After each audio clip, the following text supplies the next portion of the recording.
بسم اللہ الرحمن الرحیم۔ اللہم صلی علی محمد وعلی آل محمد کما صلیت علی ابراہیم وعلی آل ابراہیم انک حمید مجید۔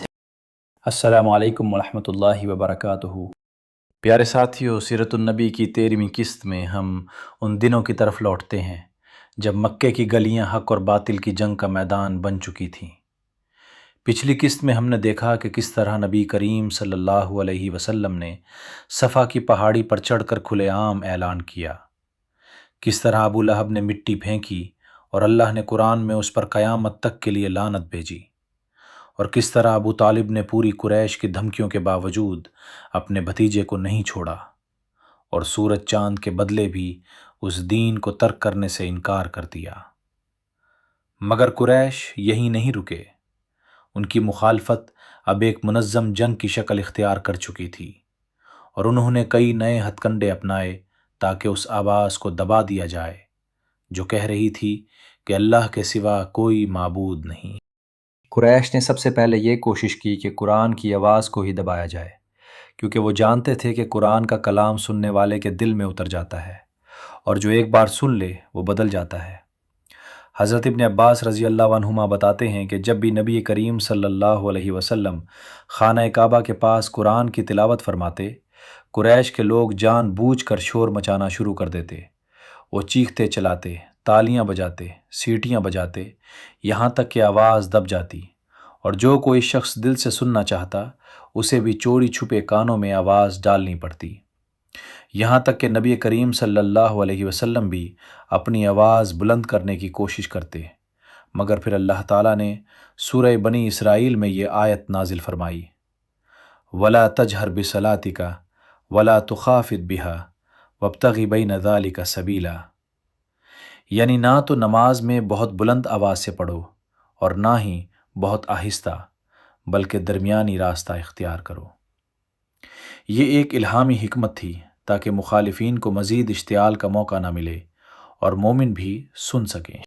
اسی دوران دار ارقم میں صحابہ نے ایک جلسہ کیا اور سوچنے لگے کہ اب تک تو صرف نبی کریم صلی اللہ علیہ وسلم نے کھل کر قرآن پڑھا ہے، اب ہم میں سے کون ہے جو یہ جرأت کرے؟ حضرت عبداللہ بن مسعود رضی اللہ عنہ نے فوراً کہا، میں کروں گا، مگر صحابہ پریشان ہوئے، کہنے لگے، ابن مسعود تم یمنی ہو، تمہارا کوئی قبیلہ مکہ میں نہیں جو تمہاری حفاظت کر سکے، کسی اور کو بھیجو۔ مگر حضرت ابن مسعود رضی اللہ عنہ وہ عظیم صحابی تھے جن کا ایمان پہاڑوں سے زیادہ مضبوط تھا۔ انہوں نے کہا کہ میرا محافظ اللہ ہے، میں کل ضرور جاؤں گا۔ اگلے دن جب مکہ والے اپنے کاروبار سے فارغ ہو کر کعبہ کے سائے میں جمع ہوئے تو حضرت ابن مسعود مقام ابراہیم کے پاس کھڑے ہو گئے اور اپنی خوبصورت اور بلند آواز میں سورہ الرحمن کی تلاوت شروع کر دی۔ سنتے ہی لوگ حیران رہ گئے، وہ کہنے لگے، یہ کیا پڑھ رہا ہے؟ لیکن آہستہ آہستہ وہ اس کی طرف کھنچنے لگے، کیونکہ قرآن کی تلاوت کا انداز، اس کا تجوید، اس کی لے، وہ ایسی چیز تھی جو عرب کی ساری فصاحت پر بھاری تھی۔ لیکن پھر کسی نے پہچان لیا کہ یہ وہی کلام ہے جسے محمد صلی اللہ علیہ وسلم لے کر آئے ہیں، اور فوراً لوگ ان پر ٹوٹ پڑے، انہیں بے دردی سے مارنا شروع کر دیا، کیونکہ وہ قبیلے کے بغیر تھے، کوئی بچانے والا نہیں تھا۔ خون میں لت پت ہو کر جب وہ واپس آئے تو صحابہ نے کہا کہ ہم نے یہی سوچ کر منع کیا تھا، مگر حضرت ابن مسعود نے کہا، اللہ کی قسم، آج کے بعد قریش سے میری نفرت اور بڑھ گئی ہے، اگر تم کہو تو میں کل پھر جاؤں گا۔ صحابہ نے کہا، بس ٹھیک ہے، تم نے انہیں بے چین کر دیا، انہوں نے قرآن سن لیا، یہی کافی ہے۔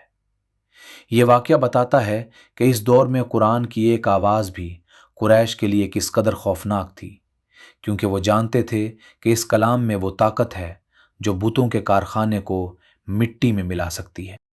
اور یہ صرف عام لوگوں کی بات نہیں تھی، بلکہ قریش کے بڑے بڑے سردار بھی چوری چھپے قرآن سننے آتے تھے۔ ابن اسحاق نے ایک بہت مشہور واقعہ بیان کیا ہے جس میں قریش کے 3 سرکردہ رہنما ابو سفیان بن حرب، ابو جہل بن ہشام اور اخنس بن شریق تینوں الگ الگ راتوں میں چھپ کر نبی کریم صلی اللہ علیہ وسلم کے گھر کے باہر آ کر کھڑے ہو جاتے اور آپ رات کی تاریکی میں نماز میں جو قرآن پڑھتے وہ سنتے رہتے، کسی کو دوسرے کی موجودگی کا علم نہ ہوتا۔ 3 راتیں یہ سلسلہ چلا۔ تینوں راتوں کے بعد جب وہ صبح کو ملے تو ایک دوسرے کو شرمندہ کرنے لگے اور عہد کیا کہ اب کبھی نہیں آئیں گے، مگر تینوں راتیں وہ آئے، سنتے رہے، اور تیسری رات کے بعد اخنس بن شریک نے پہلے ابو سفیان سے پوچھا کہ تم نے جو سنا اس کے بارے میں کیا کہتے ہو؟ ابو سفیان نے وہ جواب دیا جو ایک چالاک سیاستدان کا ہوتا ہے، کچھ چیزیں میں سمجھا، کچھ نہیں سمجھا۔ دراصل وہ جانتے تھے کہ یہ حق ہے، مگر اپنی ساکھ بچانے کے لیے ٹال گئے۔ پھر اخنس ابو جہل کے پاس گیا اور پوچھا کہ تمہارا کیا خیال ہے؟ ابو جہل نے کہا، ہمارا اور بنو عبد مناف کا ہمیشہ مقابلہ رہا ہے، انہوں نے کھلایا تو ہم نے کھلایا، انہوں نے لڑائی کی تو ہم نے لڑائی کی، یہاں تک کہ ہم برابر ہو گئے، اور اب وہ کہتے ہیں کہ ہمارے پاس آسمان سے وحی آنے والا نبی ہے، بھلا ہم اس کا مقابلہ کیسے کریں گے؟ اللہ کی قسم ہم اس پر کبھی ایمان نہیں لائیں گے۔ ابو جہل نے یہاں ایمانداری سے اپنے انکار کی اصل وجہ بتا دی، اور وہ تھی قبیلے کی ضد اور تکبر، نہ کہ دلیل کی کمی۔ اسے معلوم تھا کہ یہ سچ ہے، مگر قبول کرنے کا مطلب تھا اپنی سرداری کا خاتمہ۔ قریش کا اگلا حربہ تھا مذاق اڑانا۔ ابو جہل خاص طور پر نبی کریم صلی اللہ علیہ وسلم اور مسلمانوں کا مذاق اڑانے کے لیے مشہور تھا۔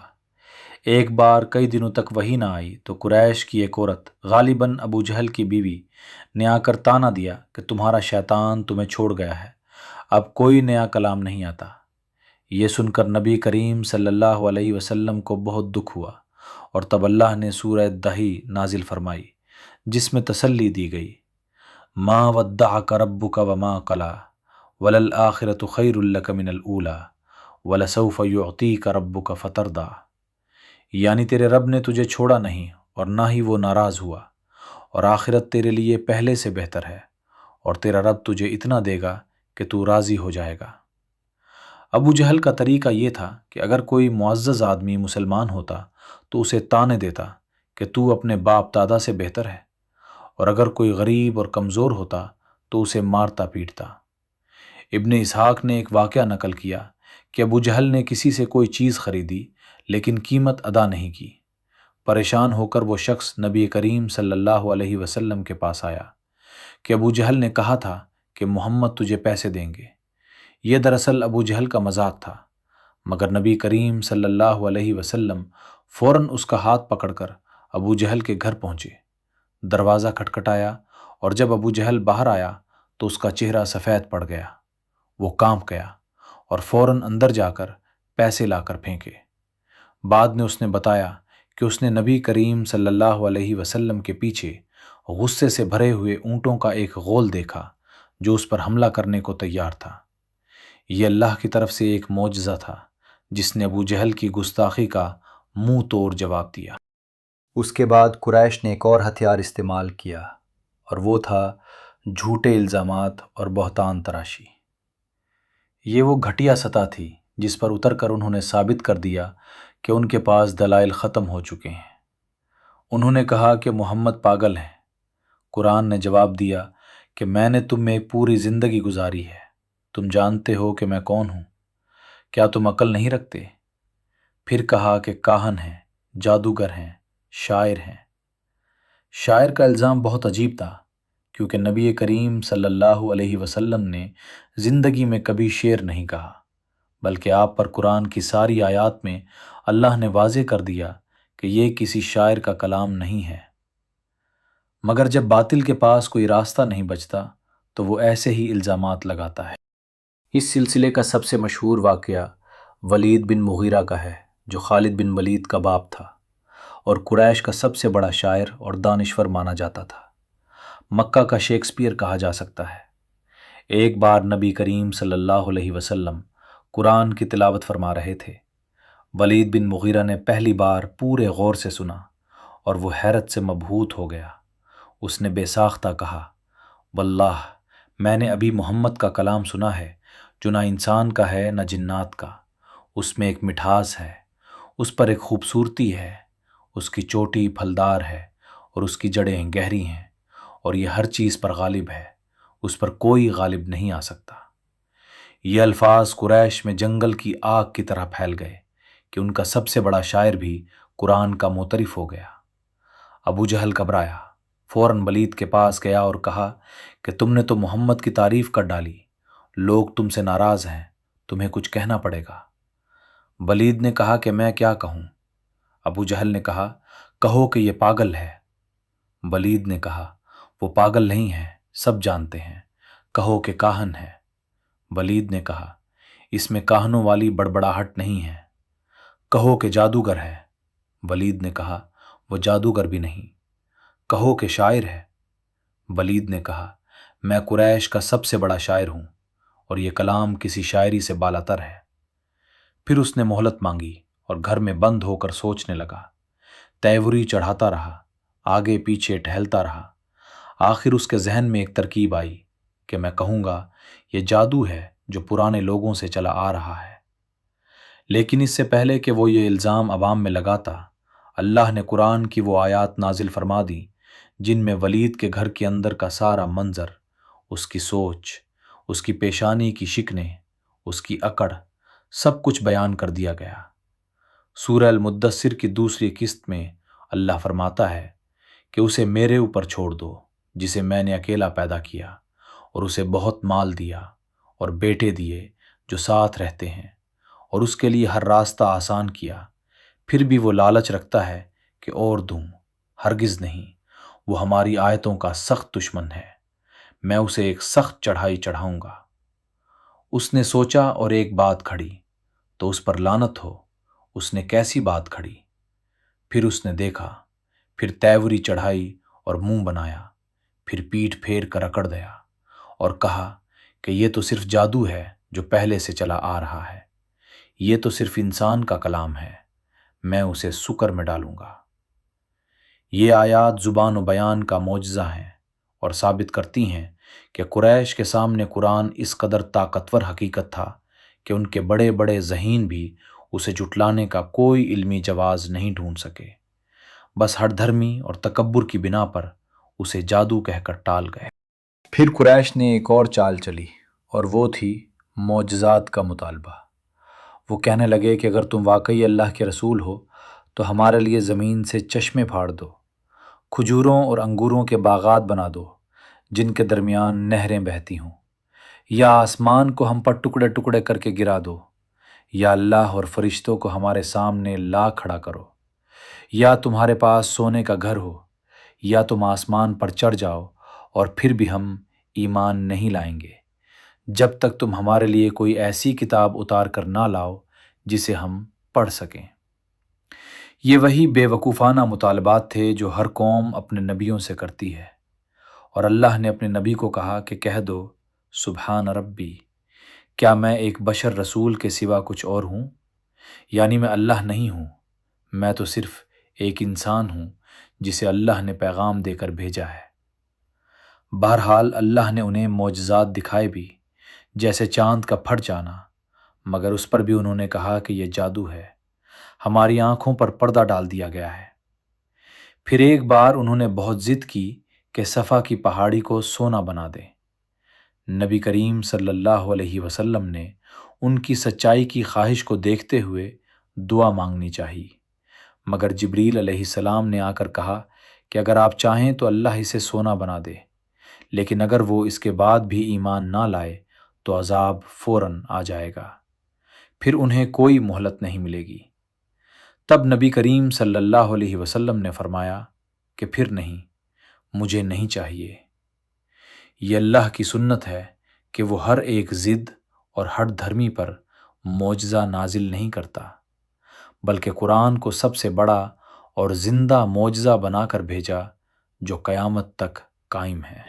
جب یہ سب ہتھیار ناکام ہو گئے تو قریش نے سودے بازی اور رشوت کا راستہ اپنایا۔ وہ بیٹھے اور سوچا کہ چلو محمد کو منا لیتے ہیں۔ انہوں نے پہلے تو کہا کہ چلو ایک دن ہم تمہارے ساتھ عبادت کریں گے اور اگلے دن تم ہمارے بتوں کی پوجا کر لیا کرو، ایک درمیانی راستہ نکال لو۔ اس پر اللہ نے سورہ کافرون نازل فرما دی، جس میں صاف لفظوں میں فرما دیا گیا، قل یا ایھا الکافرون لا اعبد ما تعبدون ولا انتم عابدون ما اعبد ولا انا عابد ما عبدتم ولا انتم عابدون ما اعبد لکم دینکم ولی دین۔ یعنی اے کافرو، نہ میں تمہارے معبودوں کی عبادت کروں گا، نہ تم میرے معبود کی عبادت کرنے والے ہو، نہ میں آئندہ تمہارے معبودوں کی عبادت کروں گا، نہ تم میرے معبود کی عبادت کرنے والے ہو، تمہارے لیے تمہارا دین اور میرے لیے میرا دین۔ یہ دو ٹوک جواب تھا جس نے ہر طرح کے مذہبی ملاپ کا دروازہ بند کر دیا۔ اس کے بعد وہ ایک اور دفعہ ابو طالب کے گھر جمع ہوئے اور کہنے لگے کہ بتاؤ تمہیں کیا چاہیے۔ نبی کریم صلی اللہ علیہ وسلم نے فرمایا کہ مجھے تم سے صرف ایک کلمہ چاہیے۔ وہ بولے، ایک کلمہ؟ ہم 10 دینے کو تیار ہیں، مگر جب آپ نے وہ کلمہ بتایا، لا الہ الا اللہ، تو انہوں نے اسے مسترد کر دیا اور کہا کہ کیا اس نے سارے معبودوں کو ایک کر دیا؟ یہ تو بڑی عجیب بات ہے۔ لیکن رشوت ستانی کا سب سے بڑا اور تفصیلی واقعہ عتبہ بن ربیعہ کا ہے، جو قریش کے بڑے عقل مند اور با اثر افراد میں سے تھا اور نبی کریم صلی اللہ علیہ وسلم کا دور کا چچا بھی تھا۔ قریش نے بیٹھ کر سوچا کہ چلو عتبہ کو بھیجتے ہیں، وہ بڑا سمجھدار ہے، ہمارا سفیر بن کر جائے اور محمد سے بات کرے۔ عتبہ گیا، کعبہ کے پاس نبی کریم صلی اللہ علیہ وسلم کے پاس بیٹھ گیا اور کہنے لگا، بھتیجے، تم اپنی قدر و منزلت جانتے ہو، تم نے یہ کیا معاملہ کھڑا کر دیا ہے، سارے معاشرے میں تہلکہ مچا دیا ہے، ذرا بتاؤ تو کیا تم اپنے باپ عبداللہ سے بہتر ہو؟ کیا تم اپنے دادا عبد المطلب سے بہتر ہو؟ یہ بڑے پیچ دار سوالات تھے، کیونکہ اس معاشرے میں اپنے باپ دادا سے اونچا بولنا بدترین گالی تھی، خاص طور پر عبد المطلب جیسی ہستی کے بارے میں۔ نبی کریم صلی اللہ علیہ وسلم نے اس کا کوئی جواب نہیں دیا، خاموش رہے، اور یہ خاموشی حکمت تھی، کیونکہ بعض سوالات جال بچھانے کے لیے ہوتے ہیں، ان کا جواب دینے سے انسان پھنس جاتا ہے، اور اسلام جھوٹ کی اجازت نہیں دیتا، ایسے میں چپ رہنا ہی دانائی ہے۔ پھر عتبہ نے اپنی تقریر جاری رکھی، کہنے لگا، اے محمد، ہم نے کبھی کسی نوجوان کو اتنا امید افزا نہیں دیکھا جتنا تم تھے، اور پھر تم نے ایسا کام کر دیا کہ سب برباد کر دیا، تم نے ہمارے معاشرے کو پارا پارا کر دیا، سارے عرب ہم پر ہنس رہے ہیں، تم نے ہمارے اندر پھوٹ ڈال دی ہے، اب تو ہمیں بس کسی حاملہ عورت کے چیخنے کا انتظار ہے، یعنی خانہ جنگی پھوٹ پڑنے والی ہے۔ تم عقل مند آدمی ہو، سنو، میرے پاس کچھ تجویزیں ہیں، شاید تم ان میں سے کوئی مان لو۔ اگر تمہیں پیسہ چاہیے تو قریش کا سارا خزانہ تمہارے قدموں میں ڈال دیں گے، تم عرب کے سب سے امیر آدمی بن جاؤ گے۔ اگر تمہیں اقتدار چاہیے تو ہم تمہیں اپنا بادشاہ بنا لیں گے، حالانکہ ہمارے ہاں بادشاہت کا کوئی تصور نہیں ہے، مگر تمہاری خاطر یہی بھی کر گزریں گے۔ اگر تمہیں شادی کی خواہش ہے تو قریش کی سب سے خوبصورت عورت تمہاری خدمت میں پیش کر دیں گے، اور اگر تمہیں لگتا ہے کہ تمہیں کوئی بیماری ہے، کوئی جنات کا سایہ ہے، تو ہم بہترین ڈاکٹر اور طبیب بلائیں گے جو تمہارا علاج کریں۔ یہ چاروں پیشکشیں عتبہ نے بڑے سلیقے سے رکھیں، پیسہ، طاقت، عورت اور علاج۔ وہ سمجھتا تھا کہ انسان ان چاروں میں سے کسی نہ کسی کا ضرور بھوکا ہوتا ہے۔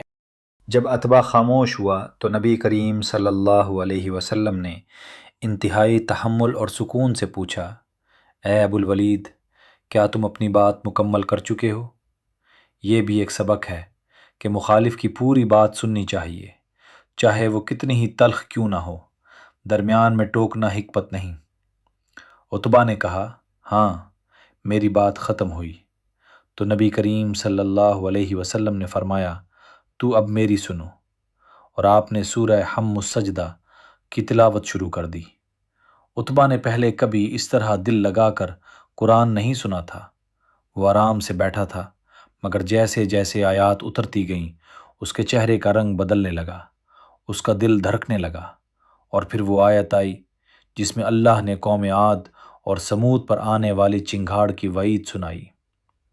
فَإِنْ أَعْرَضُوا فَقُلْ أَنذَرْتُكُمْ صَاعِقَةً مِثْلَ صَاعِقَةِ عَادٍ وَثَمُودَ، یعنی اگر یہ منہ پھیر لیں تو انہیں اس کڑک کی طرح کی کڑک سے ڈراؤ جیسی عاد اور سمود پر آئی تھی۔ یہ سنتے ہی عتبہ لرز کر اٹھا، گھبرایا اور نبی کریم صلی اللہ علیہ وسلم کے منہ پر ہاتھ رکھ کر چلایا، اللہ کے واسطے، رشتہ داری کا واسطہ، رک جاؤ، یہ عذاب مت بھیجو۔ وہ پورا کانپ رہا تھا، ڈر گیا تھا کہ کہیں ابھی عذاب نہ آ جائے، اور پھر لڑکھڑاتا ہوا اس مجلس میں واپس پہنچا جس نے اسے بھیجا تھا، اور اس نے کہا، سنو، میں نے ایسا کلام سنا ہے جو اس سے پہلے کبھی نہیں سنا۔ میں اس کی پوری گہرائی نہیں سمجھ سکا، لیکن دیکھو، اس شخص کا کوئی بڑا مقام ہونے والا ہے۔ اگر عرب اسے ختم کر دیں تو ہمارے ہاتھوں اپنے ہی قبیلے کے آدمی کا خون نہیں لگے گا، اور اگر یہ عرب پر غالب آ گیا تو اس کی فتح ہماری فتح ہے، اس کی بادشاہت ہماری بادشاہت ہوگی۔ مگر اس کی قوم نے کہا، تجھ پر بھی اس نے جادو کر دیا ہے جیسے سب پر کرتا ہے، اور پھر اپنی ہٹ دھرمی پر قائم رہے۔ پیارے ساتھیو، یہ وہ مرحلہ تھا جہاں قریش نے اپنی پوری طاقت، اپنی ساری دولت، اپنی ساری فطانت جھونک دی، مگر حق کے سامنے ان کی ایک نہ چلی، کیونکہ قرآن کا نور ایسا تھا کہ سارے جھوٹے پردے چاک کرتا چلا گیا۔ ہماری یہ قسط یہاں ختم ہوتی ہے۔ اگلی قسط میں ہم دیکھیں گے کہ جب یہ سب حربے ناکام ہوئے تو قریش نے میدان مارنے کی بجائے کمزور مسلمانوں پر ظلم و تشدد کا بازار گرم کیا۔ بلال حبشی، خباب بن ارت، یاسر اور سمیہ جیسے عظیم لوگوں پر کیا گزری، اور کس طرح انہوں نے اپنی جانوں کی پرواہ کیے بغیر صرف اللہ کا نام لیا۔ اللہ تعالی ہمیں بھی وہ ایمان عطا فرمائے جو مصیبتوں میں ڈگمگائے نہیں، اور ہمیں قرآن کی طاقت کو سمجھنے اور اس پر عمل کرنے کی توفیق دے۔ آمین یا رب العالمین۔ اللہم صلی علی محمد وعلی آل محمد کما صلیت علی ابراہیم وعلی آل ابراہیم انک حمید مجید۔ السلام علیکم ورحمۃ اللہ وبرکاتہ۔